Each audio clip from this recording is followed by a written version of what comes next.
મનુભાઈ પુપતસિંહ પડિયાર, કાનવાડી ગામનો આગેવાન છું. જે પ્રમાણે આજે આપ રજૂઆત કરવા આવ્યા છો, શું રજૂઆત છે અને કેટલા સમયથી આ બાબતે આપને જાણ થઈ અને કાલે તાળાબંધી કરી? અમને 2 દિવસ પહેલાં જ જાણ થઈ. કલેક્ટર ઓફિસે જ્યારે રાજકોટ ગુરુકુળ એમનું જે 48 કરોડનો ચેક લઈને આવ્યા એ જાણ થતાં તલાટીને ખબર પડતો, ગ્રામજનોને ખબર પડી, આખું ગામ ભેગું થઈ ગયું અને તાત્કાલિક ગામને આવતીકાલે ગુલાબસિંહ અને હું ભાજપ કોંગ્રેસ રાખ્યા સિવાય અમે કાલે મીડિયામાં 2 ભાઈઓએ નિવેદન કરેલ છે અને અમે કાલે તાળાબંધી સાથે જ કરી છે. અને આખું ગામ અત્યારે ભાજપ કોંગ્રેસ નથી, પણ અમારી જમીન, અમારી પાસે કોઈ આ સિવાય જમીન નથી અને આ જમીન આવી ધાર્મિક સંસ્થા કે જેનો કોઈને અત્યાર સુધી એક પણ જગ્યાએ લાભ મળ્યો હોય એવું કોઈ ઉદાહરણ નથી. હજુ 10-15 વીઘા હોત તો અમે ચલાવત, પણ 243 વીઘા હતી, 243 વીઘા એમણે લઈ લીધી તો અમારા 8000 વસ્તીને જવું ક્યાં? અમારા બાળકોનું ભવિષ્યનું શું? અમારા ઘરના રહેવાના પ્રશ્નોનું શું? પૂર આવે તો અમારે રહેવું ક્યાં? નદી કિનારાનું જગ્યા છે. એટલે અમે આ જગ્યા કલેક્ટર સાહેબને અને મુખ્યમંત્રી સાહેબને તમારા થકી વિનંતી કરીએ છીએ કે આ થયેલો ખોટો હુકમ પરત ખેંચે. જગ્યા કઈ જગ્યાએ આવેલી છે અને નદી કિનારા દ્વારા ફાળવવામાં આવી છે? કોને ફાળવવામાં? મહેસૂલ વિભાગના ઠરાવથી થયેલ છે. રાજકોટ ગુરુકુળને ફાળવવામાં આવેલ છે. એથી આગળ અમે કંઈ જાણતા નથી. આજે કોને મળ્યા છો અને શું આગળની રણનીતિ રહેશે? આજે અમે કલેક્ટર સાહેબને મળ્યા, એમને કહ્યું કે 10 તારીખે અમારું સમગ્ર ગામ ભેગું થશે, આપ આવો, અમારી ગામની પરિસ્થિતિ જુઓ અને આ થયેલો ખોટો હુકમ રદ કરવા મુખ્યમંત્રી સાહેબને આપ ભલામણ કરો. આગળની રણનીતિ આક્રમક રહેશે. ગામમાં કોઈ બી સંજોગોમાં આ ધાર્મિક જે સંસ્થાના વડાઓ કે માપણી એવું કોઈ પણ કાર્ય કરવા દેવામાં નહીં આવે. આપ સંસ્થાની મુલાકાત લેશો આ વિષયને લઈને કે ગામમાં જે પ્રમાણે જમીન માગણી છે તેમની? એ સંસ્થા એમણે જ અમારી નથી લીધી આજ દિન સુધી. એમને વગર પરમિશન આવ્યા છે એ લોકોએ ગામનો પણ. જે પ્રમાણે અત્યારે જગ્યા ફાળવવામાં આવી છે, આ બાબતે ગ્રામજનોનો અગાઉ કોઈના પણ દ્વારા સંપર્ક કરવામાં આવ્યો? કોઈના દ્વારા એક પણ વ્યક્તિનો સંપર્ક કરેલ નથી. સાંસદ મિતેશ પટેલે ભલામણ કરેલી છે 2023. એ તો એમણે કરી છે, પરત ખેંચવી પડશે. આ રીતની ભલામણ, કોઈના ગામની ભલામણ કરવાનો કોઈ પણ રાજકીય વડાને અધિકાર નહીં. અમિત ચાવડાને આ બાબતે એમને પણ અધિકાર નથી. કોઈને રજૂઆત કરવામાં આવી? અમે અત્યાર સુધી અમિતભાઈને પણ નથી કરી અને સંસદ સભ્ય સાહેબને પણ નથી કરી. આગામી દિવસોમાં કોઈ રાજકીય આગેવાનો જો આમાં જોડાય છે તો? અમે અત્યારે જોડાવા જ નહીં માગતા. અમે 8000નું જે ગ્રુપ છે એ અમારે આટલું પૂરતું છે અને અમે જે રીતે લડીશું એ રીતે આજુબાજુના ગામોનો પછી સહકાર લઈશું. માગીએ છીએ તો આ ખોટો હુકમ કોઈ રાજકીય રીતે ન જોતો. આજે અમારા ગામની જરૂરિયાતવાળી જગ્યા છે. પૂર આવશે તે દિવસ કોઈ આગેવાનોને નહીં પહેવા દઈએ, કારણ કે આ લોકો તો દિવાલ મારી દેશે. તે દાડ અમે ડૂબીશું, તે વખત આપ આવશો ત્યારે તો અમે તમને દેવળ મળીશું. એટલી પૂરની પરિસ્થિતિ ભયંકર હોય છે.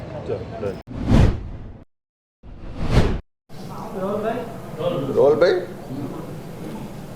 ગુજરાતમાં ભારતીય જનતા પાર્ટીના શાસનમાં કોઈ ગરીબ માણસ હોય એને ઘર બનાવવા માટે 100 ચોરસ વારનો પ્લોટ માગે તો આ સરકાર પ્લોટ પણ આપતી નથી. પણ ઉદ્યોગપતિઓ હોય, કોઈ મોટા લોકો હોય, કોઈ એમની માનીતી સંસ્થાઓ હોય, એ જ્યારે જમીનો માગે છે તો પાણીના ભાવે લાખો ચોરસ મીટર જગ્યાઓ આપી દેવામાં આવે છે અને એમાં જે નીતિ નિયમો છે એનું તમામ રીતે ઉલ્લંઘન કરીને આપવામાં આવે છે.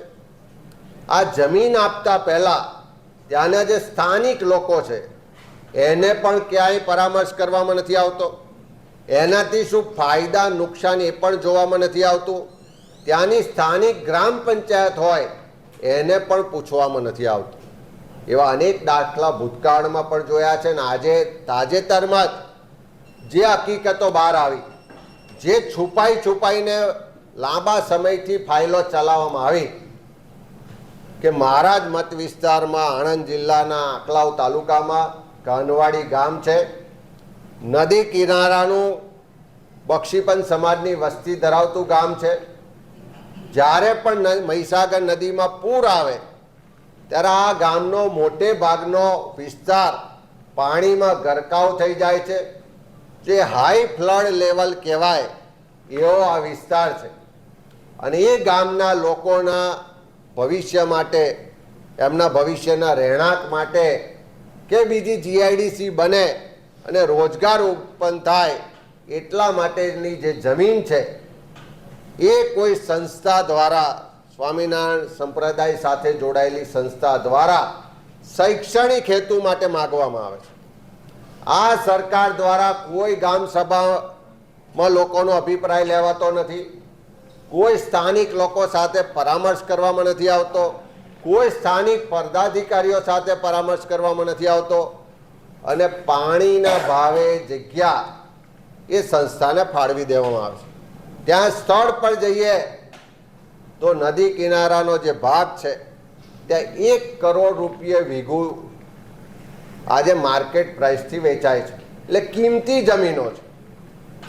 પણ સરકારે આખી 200 વીઘા જમીન જેની કિંમત 200 કરોડ કરતાં વધારે થાય એ જમીન ફક્ત 37 કરોડ રૂપિયાના ભાવે આ સંસ્થાને આપી દીધી.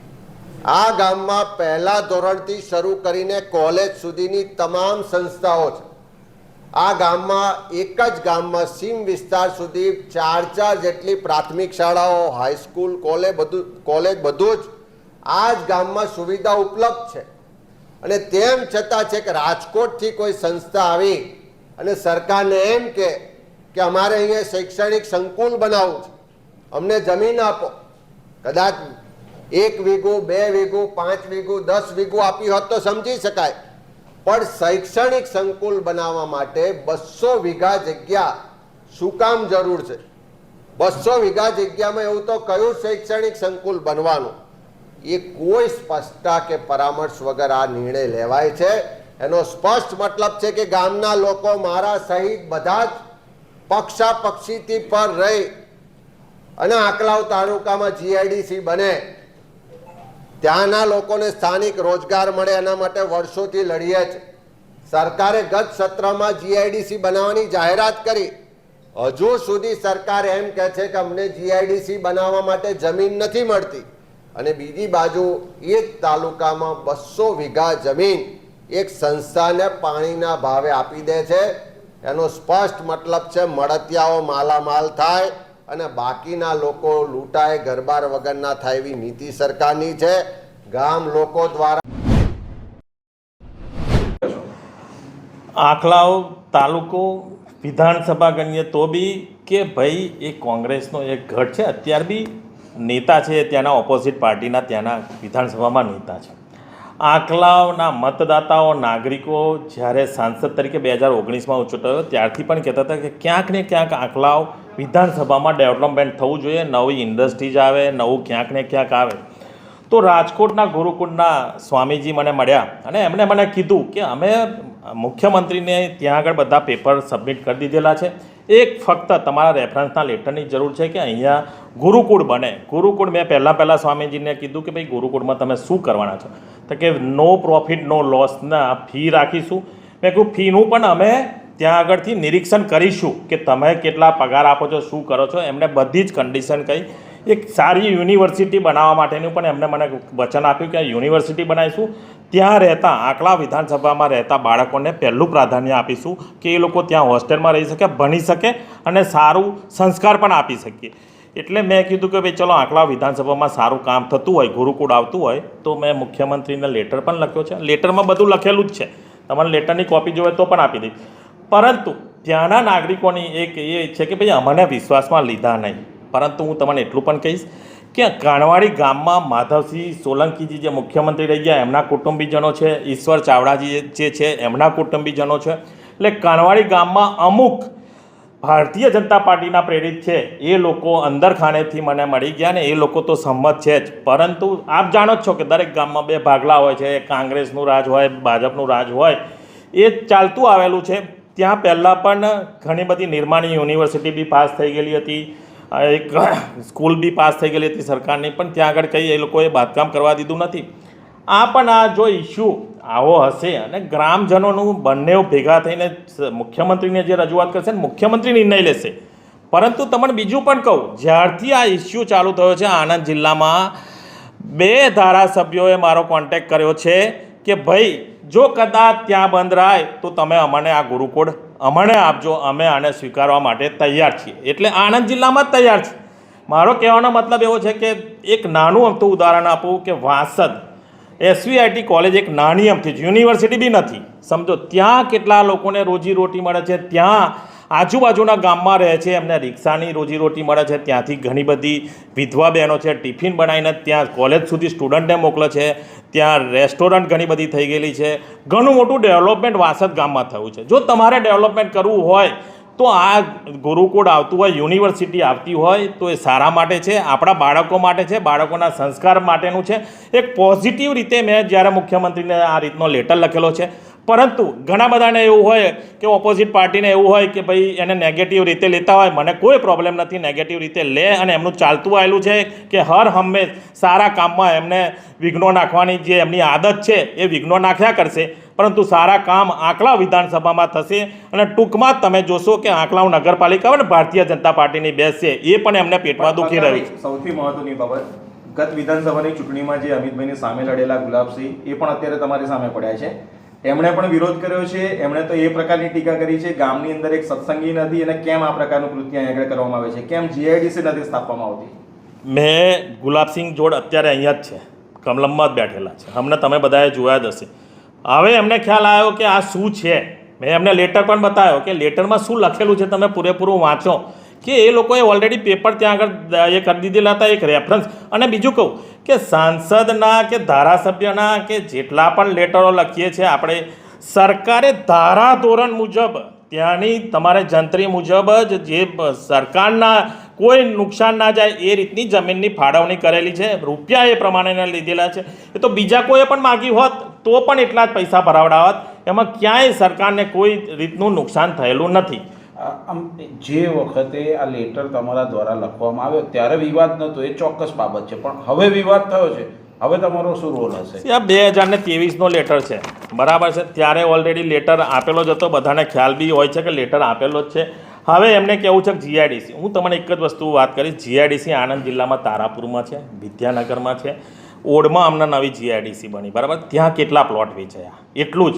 ઇન્ડસ્ટ્રીઝ આવે વેલકમ. હું પણ એક ઇન્ડસ્ટ્રીયાલિસ્ટ છું કે બધી ઇન્ડસ્ટ્રીઝ આણંદ જિલ્લામાં આવે, પણ એની માટેનું ઇન્વેસ્ટમેન્ટ હોવું જોઈએ. કઈ ઇન્ડસ્ટ્રીઝ અહીંયા આવી જોઈએ.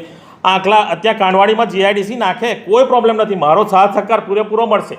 આંકલા વિધાનસભામાં ક્યાંય પણ GIDC નાખ્યું હોય પૂરેપૂરો. પણ પહેલાં જેટલા પ્લોટ અહીંયા આણંદ જિલ્લામાં છે GIDC થયેલી છે એમાં તો પ્લોટ વેચાવા જોઈએ. કોઈ ઇન્ડસ્ટ્રીયાલિસ્ટ બધા અહીં આવીને ઇન્ડસ્ટ્રી તો નાખવી જોઈએ. એ પણ એક વિચારવાનો પ્રશ્ન છે. કોઈનો ઓપોઝ કરતો નથી, પરંતુ એક વસ્તુ જે પોઝિટિવ થઈ રહી હોય એમાં બધાના સાથ સહકારની જરૂર છે. અને ભારતીય જનતા પાર્ટીના સૌ કાર્યકર્તાઓને પણ વિનંતી કરીશ કે તમે કોઈની વાતમાં આવી ના જશો. તમે તમારા ગામનો વિકાસ શું થાય છે એમાં વિચારો. તમે વાસદ બાજુનું જ ગામ છે, ત્યાં જઈને કોલેજમાં પૂછી આવો કે કેટલા લોકોને ત્યાં રોજીરોટી મળે છે, કેટલા લોકોને ત્યાં પટાવાળાથી માંડીને સ્વીપરથી માંડીને એ બધા જ મધ્યમ ગરીબ વર્ગના લોકો છે ત્યાં વાસદ SVITમાં. અને મેં જ બધાને જોબ આપેલી છે. રિક્ષા ચાલકોને નવી રિક્ષાઓ લાવવા માટેની પણ ત્યાં બેંકમાંથી લોનો પાસ કરાવી આપેલી છે. વાસદની વાત કરું તો તમને ત્યાં ઘણી બધી રેસ્ટોરન્ટ થયેલી છે, ઘણી બધી હોસ્ટેલો થયેલી છે. તમારા દ્વારા આ ગ્રામજનોની મુલાકાત લેવામાં આવશે કે કેમ? જો ગ્રામજનો મને બોલાવશે અને વાત કરવા ટોપિક કરવા માટે આની પર ચર્ચા કરવા માટે એ લોકોનો મને બોલાવવામાં આવશે તો હું જરૂરથી ત્યાં જઈશ, એમને સમજાવવાનો પ્રયત્ન કરીશ. સાહેબ, આગામી 10 તારીખે તે લોકો દ્વારા સમગ્ર ગ્રામજનો એકત્ર થઈ અને જે વિવાદવાળી જગ્યા છે ત્યાં આગળ એક મોટી ગ્રામસભાનું આયોજન કરવા જઈ રહ્યા છે, તો આ બાબતને લઈને આપનું શું માનવું? ગ્રામજનો પોતાનું ગામ છે, પરંતુ એક વસ્તુ પણ કે આ ગ્રામજનો સરકારી જમીન છે એ પણ એમને યાદ રાખવું જોઈએ કે આ સરકારની જમીન છે. સરકાર જમીન ક્યાંય પણ જગ્યાએ પોતાની જમીન છે સારા કામમાં ફાળવી શકતી હોય છે. એમને જીઆઈડીસી માટે ફાળવવા માટે રેડી છે, પણ ગુરુકુળ માટે એ લોકો રેડી નથી. અચ્છા, ગુરુકુળ બનશે તો શું ફાયદો થશે સાહેબ ગામના લોકોને? મેં કીધું એમ તમને ઉદાહરણ આપ્યું વાસદ એસવીઆઈટી પણ કોલેજનું. સાહેબ એની અંદર નિયમ એવો હોય છે કે એ લોકો જે ગુરુકુળો સ્થપાતા હોય છે તો સામાન્ય રીતે સત્સંગ. જી સર, આજે કાનવાડીના લોકો દ્વારા આવેદનપત્ર આપવામાં આવ્યું છે. તે લોકો દ્વારા માંગ કરવામાં આવી છે કે ત્યાં આગળ ફળવાયેલી જગ્યા પરત રાખવામાં આવે. આંકલાવ તાલુકાના કાનવાડી ગામમાં સરકારી પડતર જગ્યા 37 હેક્ટર જેટલી જગ્યા સ્વામિનારાયણ સંસ્થા ગુરુકુળ રાજકોટ તરફથી માંગણી કરવામાં આવી હતી. જે માંગણી અન્વયે તમામ જરૂરી કાર્યવાહી કરી સરકારશ્રીમાં દરખાસ્ત સાદર કરવામાં આવી હતી અને સરકારશ્રીના પ્રવર્તમાન નીતિ નિયમો પ્રમાણે સરકારશ્રી દ્વારા આ જગ્યા ફાળવવામાં આવી છે. ગામજનોની રજૂઆત આવી છે. ગામજનોની અમુક રજૂઆત ચોક્કસ રજૂઆત સાથે એક રજૂઆત કરી છે જે અમે સરકારશ્રીમાં સાદર કરીશું. આ મારી પાસે જે અત્યારે માહિતી છે ઓક્ટોબર 23માં આ ફાઇલ ચાલુ થઈ હતી. સાહેબ, ગ્રામજનોનો એવો આક્ષેપ છે કે ગામમાં કોઈનું ધ્યાન દોર્યા વગર બારોબાર આ જમીન ફાળવી દેવાય. સરકારી પડતર જગ્યામાં સરકારશ્રીનો પ્રેરોગેટિવ હોય છે, પણ આમાં જે સરકારશ્રીના પ્રવર્તમાન નીતિ નિયમો પ્રમાણે છે આ પ્રમાણે સરકારશ્રીમાં દરખાસ્ત કરવામાં આવી હતી અને જે પ્રિવેલન્ટ રૂલ્સ અને નોટિફિકેશન્સ પ્રમાણે ગવર્મેન્ટ તરફથી આ જગ્યા અલોટ કરવામાં આવી છે. 8,000 ગ્રામજનોનો વિરોધ કરે છે, તો હવે આમાં આગળ શું થઈ શકે? આ રજૂઆત જે આજે રજૂઆત આવી છે આ સરકારશ્રીમાં સાદર કરીશું. ચાલો.